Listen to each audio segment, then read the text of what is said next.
जय हिंद साथियों, स्वागत है आप सभी का आपके अपने यूट्यूब चैनल MS इंग्लिश में। गाइस, आज हम डिस्कस करेंगे सीटेट जनवरी 2024 के लिए EVS के सुपर 30 क्वेश्चन। दोस्तों, पर्यावरण अध्ययन के हम 30 क्वेश्चन लेकर आए हैं इस वीडियो में और सुपर फास्ट तरीके से करेंगे। ऐसे प्रश्न संबंधित होंगे जैसे ग्रीन हाउस प्रभाव से संबंधित बहुत सारे NCERT के जितने भी क्वेश्चन हैं वो हम डिस्कस करने वाले हैं इस वीडियो में। तो दोस्तों, सुपर फास्ट तरीके से इस क्वेश्चन को हम करेंगे। आइए वीडियो को शुरू करते हैं और समझते हैं।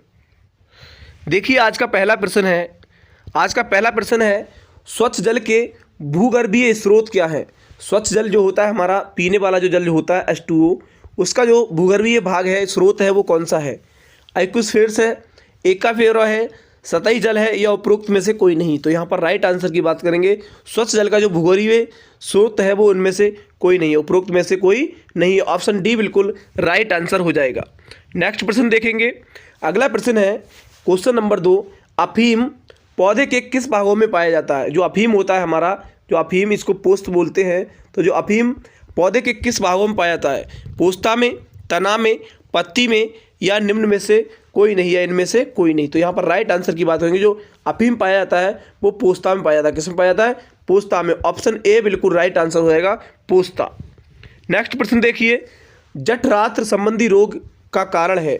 जो जठरांत्र संबंधी रोग का जो कारण है वो क्या है। वायु प्रदूषण है, जल प्रदूषण, ध्वनि प्रदूषण या फिर मृदा प्रदूषण। तो यहाँ पर राइट आंसर की बात करेंगे, हमारा राइट आंसर हो जाएगा, क्या हो जाएगा? जल प्रदूषण। क्या हो जाएगा? ऑप्शन बी हमारा राइट आंसर हो जाएगा, जल प्रदूषण। जल प्रदूषण से जठरांत्र संबंधी रोग होते हैं। ऑप्शन बी बिल्कुल राइट आंसर है। नेक्स्ट प्रश्न देखेंगे। चौथा प्रश्न है, किस प्रदूषण के कारण तेजाबी वर्षा होती है। वर्ष की जगह पे वर्षा होगा, यहाँ पर तेजाबी वर्षा होती है। जो कौन सा प्रदूषण होता है उसके कारण जो तेजाबी वर्षा होती है, यानी इसको बोलते हैं अम्लीय वर्षा। क्या बोलते हैं? अम्लीय वर्षा होती है। किसके कारण होती है? तो सल्फर डाइऑक्साइड के कारण, कार्बन कण के कारण, धूल कण के कारण या पेस्टिसाइड के कारण। तो यहाँ पर हमारा राइट आंसर हो जाएगा सल्फर डाइऑक्साइड के कारण। सल्फर डाइऑक्साइड का सूत्र होता है SO2। क्या होता है? SO2 सल्फर डाइऑक्साइड, और एक और होता है NO2 नाइट्रोजन डाइऑक्साइड। तो इसके लिए दोनों के कारण अम्लीय वर्षा होती है, यानी तेजाबी वर्षा होती है। ऑप्शन ए बिल्कुल राइट आंसर हो जाएगा। अगला प्रश्न देखिए, किस स्तर का ध्वनि खतरनाक ध्वनि प्रदूषण कहलाता है। जो कौन सा स्तर होता है ध्वनि का जो हमारा खतरनाक प्रदूषण करता है, वो ए ऑप्शन में दिया है 30 डेसिबल। डीबी का मतलब होता है यहाँ पर डेसिबल। 30 डेसिबल से अधिक या फिर 35 से 60 डेसिबल से अधिक या 120 से डेसिबल से अधिक या फिर 120 से 150 डेसिबल से अधिक। तो यहाँ पर राइट आंसर हमारा हो जाएगा ऑप्शन सी। क्या हो जाएगा? Option C. 120 डेसिबल से जो हमारा अधिक होगा वो हमारा ध्वनि प्रदूषण कहलाता है। ऑप्शन सी बिल्कुल राइट आंसर है। नेक्स्ट प्रश्न देखिए, पर्यावरण जैविक घटक है। पर्यावरण जैविक घटक है। पर्यावरण का जैविक घटक क्या है?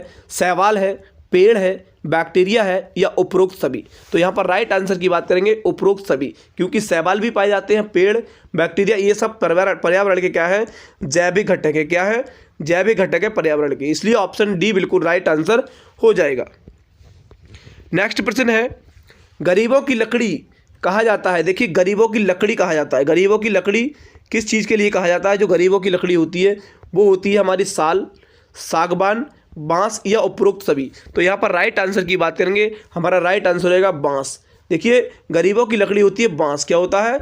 बांस होता है गरीबों की लकड़ी। ये बांस हमें हमेशा यूज करते हैं गरीबों की लकड़ी इसको बोला जाता है, क्योंकि हर समय ये लकड़ी काम आती है। ऑप्शन सी बिल्कुल राइट आंसर है। नेक्स्ट प्रश्न देखिए, स्थानीय जैव विविधता को क्या कहते हैं। स्थानीय जो जैव विविधता होती है उसको क्या कहते हैं? तो अल्फा विविधता, गामा विविधता, बीटा विविधता या उपरोक्त में से कोई नहीं। तो यहाँ पर जो हमारा राइट आंसर हो जाएगा अल्फा विविधता। अल्फा को ऐसे भी प्रदर्शित करते हैं, अल्फा विविधता, या फिर ऐसे भी लिख देते हैं। तो अल्फा विविधता स्थानीय जैव विविधता कहता है। नेक्स्ट प्रश्न देखिए, 9 नंबर प्रश्न है, कार्बनिक पदार्थों में निहित ऊर्जा क्या कहलाता है। जो कार्बनिक पदार्थों में निहित ऊर्जा होती है वो क्या कहलाती है?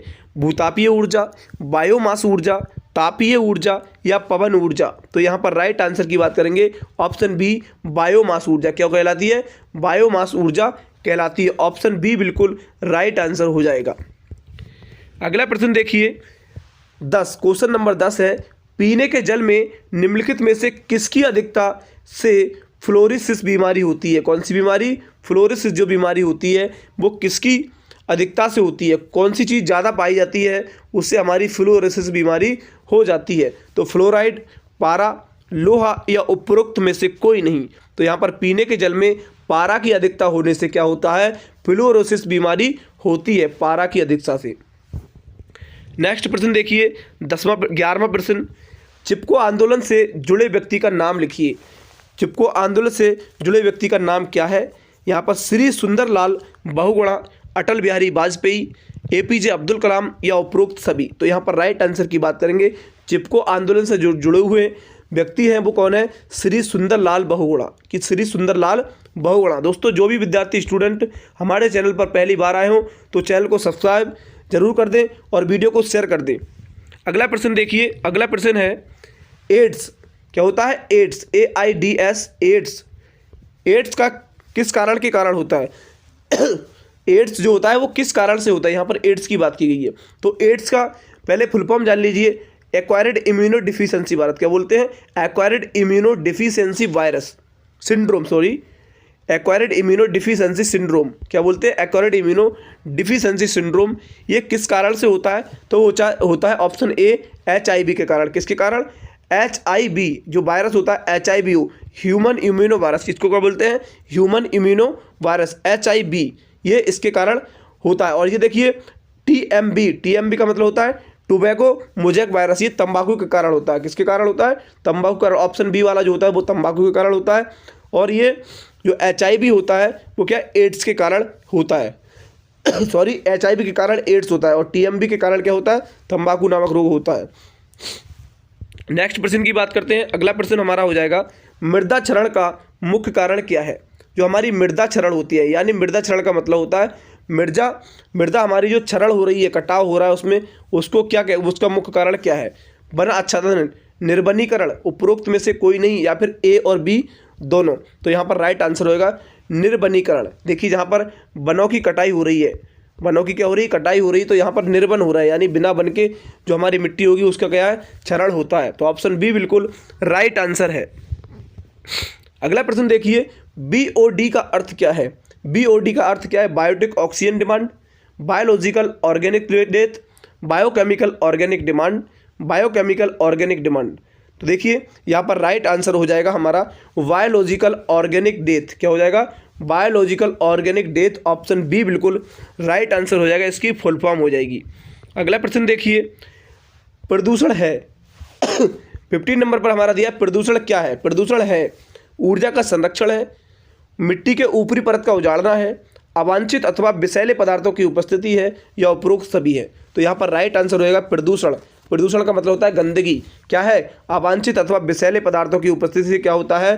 प्रदूषण होता है। ऑप्शन सी बिल्कुल राइट आंसर हो जाएगा, ऑप्शन सी। नेक्स्ट देखिए, पुनर्जीवित ना होने वाला ऊर्जा स्रोत कौन सा है? जो पुनः हमारा दोबारा जीवित नहीं किया जाता है उसको हम क्या कहते हैं? कौन सा ईंधन है हमारा? जीवाश्म ईंधन, सौर ऊर्जा, पवन ऊर्जा, A व B दोनों। तो यहाँ पर जीवाश्म ईंधन, जो हमारा जीवाश्म ईंधन होता है वो क्या है? हमारा दोबारा जीवित नहीं होता है, पुनर्जीवित नहीं कर सकते उसको, क्योंकि वो खत्म हो जाता है। जैसे लकड़ी को जला दो, क्या है? वो खत्म हो जाएगी। ऑप्शन ए बिल्कुल राइट आंसर है। नेक्स्ट प्रश्न देखिए, चिपको आंदोलन का आरंभ किस वर्ष हुआ था? हमारा जो चिपको आंदोलन हुआ था वो चिपको आंदोलन क्या हुआ था? हमारा चिपको आंदोलन कौन से साल में हुआ था? कौन सी सन में हुआ था? वर्ष के पूछा है यहाँ पर। तो 1970 में, 1971, 1972 या फिर 1974। तो यहाँ पर राइट आंसर हो जाएगा हमारा 1970, यानी 1970 ईस्वी में हमारा जो चिपको आंदोलन हुआ था 1970 ईस्वी में। ऑप्शन ए बिल्कुल राइट आंसर हो जाएगा। अगला प्रश्न देखिए, ऊर्जा का सबसे सस्ता स्रोत कौन सा है? यानी सस्ता, जिसमें ज़्यादा खर्च नहीं होता है उसको बोलते हैं सस्ता। सस्ता स्रोत कौन सा है? वो हमारा सौर ऊर्जा है, नाभिकीय ऊर्जा, तापीय ऊर्जा, जल विद्युत ऊर्जा। तो यहाँ पर राइट आंसर की बात करेंगे सौर ऊर्जा। क्या है? सौर ऊर्जा। सौर ऊर्जा हमारी क्या है? सबसे सस्ता स्रोत है सौर ऊर्जा, जिससे क्या है? हमारा ज़्यादा खर्च नहीं होता है। ऑप्शन ए बिल्कुल राइट आंसर है।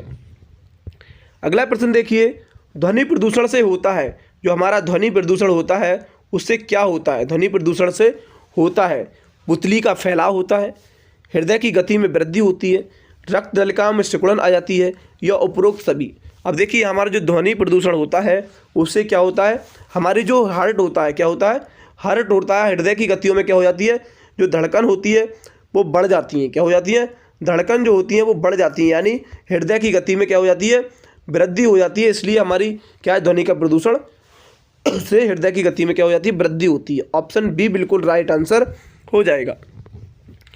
अगला प्रश्न देखिए, 20वां प्रश्न है, भविष्य का गैर परंपरागत ऊर्जा स्रोत है। भविष्य का जो गैर परंपरागत ऊर्जा स्रोत है वो कौन सा है, टाइडल ऊर्जा, नाभिकीय ऊर्जा, बायोमास ऊर्जा, या हाइड्रोजन ऊर्जा। तो यहाँ पर राइट आंसर हो जाएगा हमारा नाभिकीय ऊर्जा। ऑप्शन बी बिल्कुल राइट आंसर हो जाएगा, नाभिकीय ऊर्जा। भविष्य का गैर परंपरागत स्रोत है नाभिकीय ऊर्जा। अगला प्रश्न देखिए 21, किस राष्ट्रीय उद्यान में शेरों को सुरक्षित रखा गया। हमारे जो लाइन है, शेर हैं, उनको सुरक्षित रखा गया है। कौन से राष्ट्रीय उद्यान है, कौन सा हमारा चिड़ियाघर है, तो गिर राष्ट्रीय उद्यान, कान्हा राष्ट्रीय उद्यान, बेतला राष्ट्रीय उद्यान, या उपरोक्त में से कोई नहीं। तो हमारे जो शेरों का सुरक्षित रखा गया है वो कहाँ गया है, गिर राष्ट्रीय उद्यान। कहाँ पर, गिर राष्ट्रीय उद्यान में हमारा जो क्या शेरों को सुरक्षित रखा गया। ऑप्शन ए बिल्कुल राइट आंसर है। अगला देखिए 22वां प्रश्न, ऊर्जा का पुनः चक्रण होता है। ऊर्जा जो हमारी होती है वो पुनः चक्रण स्रोत है, पुनः दोबारा उपयोग किया जाता है, वो जीवाश्म ईंधन कहलाता है, सौर ऊर्जा, धातु, या ए व बी दोनों। तो यहाँ पर राइट आंसर हो जाएगा सौर ऊर्जा। क्या है, सौर ऊर्जा हमारी दोबारा से उपयोग की जा सकती है, पुनः चक्रण इसका हो जाता है। ऑप्शन बी बिल्कुल राइट आंसर है। अगला देखिए, प्रति व्यक्ति दैनिक ऊर्जा का खपत सबसे अधिक किस देश में है। जो प्रति व्यक्ति होता है, प्रति व्यक्ति यानी प्रत्येक व्यक्ति के लिए दैनिक ऊर्जा का जो खपत है वो अधिक किस देश में हो रही है, तो भारत में, कनाडा में, इंग्लैंड, या फिर अमेरिका। तो यहाँ पर हमारा राइट आंसर हो जाएगा अमेरिका। ऑप्शन डी बिल्कुल राइट आंसर हो जाएगा। प्रति व्यक्ति दैनिक ऊर्जा का जो खपत सबसे अधिक है वो अमेरिका में है। ऑप्शन डी बिल्कुल राइट आंसर है। अगला प्रश्न देखिए, ग्रीन हाउस गैसों के उत्सर्जन के लिए मुख्य रूप से जिम्मेवार है। जो ग्रीन हाउस गैसों का जो उत्सर्जन होता है उसके लिए मुख्य रूप से जिम्मेदार कौन है, तो गरीब देश हैं, अमीर देश हैं, विकासशील देश हैं, या फिर ए व बी दोनों हैं। तो यहाँ पर राइट आंसर हो जाएगा ए और बी दोनों। ऑप्शन डी बिल्कुल राइट आंसर हो जाएगा, क्योंकि गरीब देश भी हैं, इसके जिम्मेदार क्या हैं, गरीब देश भी हैं और अमीर देश भी हैं। सब जगह क्या होता है, ग्रीन हाउस प्रभाव के लिए उत्सर्जन का जिम्मेदार ठहरा जाता है दोनों के लिए। तो ए और बी दोनों हैं, बिल्कुल राइट आंसर है डी। अगला देखिए, धुआं समान कोहसा कहते हैं, यानी जो हमारा जो ठंडों में कोहरा आता है उसके लिए कोहसा बोलते हैं। क्या बोलते हैं, कोहसा। धुआं समान कोहसा होता है वो क्या कहलाता है, फॉगमोस कहलाता है, स्मोक कहलाता है, स्मोकिंग फॉग कहलाता है, या फिर पेरिस ड्यू कहलाता है। वो कहलाता है स्मोक। क्या कहलाता है, स्मोक। ऑप्शन डी बी बिल्कुल राइट आंसर है। ऑप्शन बी, धुआं समान कोहसा को स्मोक कहते हैं। अगला देखिए 26वां प्रश्न, स्वचालित वाहनों के उत्सर्जन में कौन सा प्रदूषक अनुपस्थित रहता है।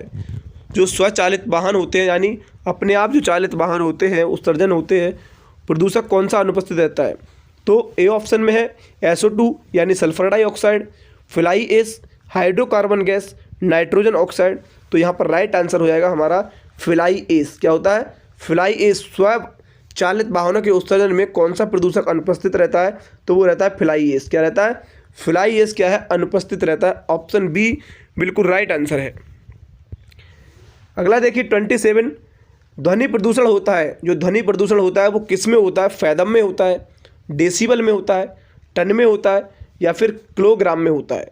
तो हमारा जो ध्वनि प्रदूषण होता है, हमारा जो ध्वनि प्रदूषण होता है वो किस में होता है, डेसिबल में होता है। किस में होता है, डेसिबल में। और 120 डेसिबल से अधिक से जो होता है वो ध्वनि प्रदूषण होता है, 120 डेसिबल से अधिक में, डेसिबल। ऑप्शन बी बिल्कुल राइट आंसर है। अगला देखिए, ओजोन डे किस दिन मनाया जाता है। ओजोन जो दिवस होता है, ओजोन डे, ओजोन दिवस मनाया जाता है, वो किस दिन मनाया जाता है, ओजोन दिवस कब मनाया जाता है, किस दिन मानते हैं, तो 30 जनवरी को, 21 अप्रैल को, 16 सितंबर को, या फिर 15 दिसंबर को। तो हमारा राइट आंसर हो जाएगा 16 सितंबर को। कब को मनाया जाता है, 16 सितंबर को हमारा ओजोन दिवस मनाया जाता है। ओजोन का जो सूत्र होता है वो होता है O3 होता है। क्या होता है, O3 होता है। और ये ओजोन जो परत होती है वो कहाँ पाई जाती है? समताप मंडल में पाई जाती है। कहाँ पाई जाती है? समताप मंडल में पाई जाती है। और समताप मंडल में पाए जाने के कारण हमारा किससे हमारा बचाव होता है? सूर्य की किससे? पराबैंगनी किरणों से हमें ये बचाती है ओजोन परत। सूर्य की पराबैंगनी किरणों से हमारी जो पराबैंगनी किरणें आ रही हैं सूर्य से वो समताप मंडल में आके रुक जाती है, क्योंकि समताप मंडल में जो ओजोन परत है वो हमारी सूर्य की पराबैंगनी किरणों को रोक रही है। इसका सूत्र होता है O3। ऑप्शन सी बिल्कुल राइट आंसर हो जाएगा। अगला प्रश्न देखिए, जंतु जो दूसरे जंतुओं का भक्षण करते हैं कौन से जंतु कहलाते हैं? जो छोटे छोटे जंतुओं का क्या करते हैं? खा लेते हैं, भक्षण करते हैं, उनको क्या कहते हैं? शाकाहारी, मांसाहारी, सर्वाहारी या फिर उपरोक्त में से कोई नहीं। तो यहाँ पर राइट आंसर होएगा मांसाहारी। जो छोटे छोटे जीवों के लिए जो पशु खा जाते हैं, जो जीव जंतु खा जाते हैं, उनके लिए मांसाहारी जंतु कहते हैं। ऑप्शन बी बिल्कुल राइट आंसर है। अगला प्रश्न देखिए, आज का आखिरी और लास्ट प्रश्न, जीवाश्म ईंधन क्या है? जीवाश्म ईंधन है, इस सभी का जो आंसर है वो आप सभी को कमेंट सेक्शन में बताना है। जो भी विद्यार्थी इसके प्रश्न का आंसर जानते हैं उसको कमेंट में जवाब जरूर दें।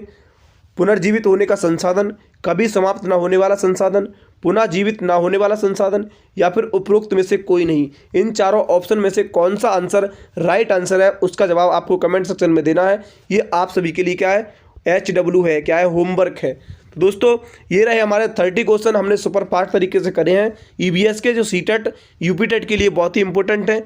उम्मीद करता हूँ वीडियो आप सभी के लिए बहुत अच्छा लगा होगा, और वीडियो आप सभी के लिए अच्छा लगा हो, चैनल पर अगर पहली बार आए हों तो चैनल को सब्सक्राइब कर दें, वीडियो को लाइक शेयर जरूर कर दें। दोस्तों thank you, best of luck.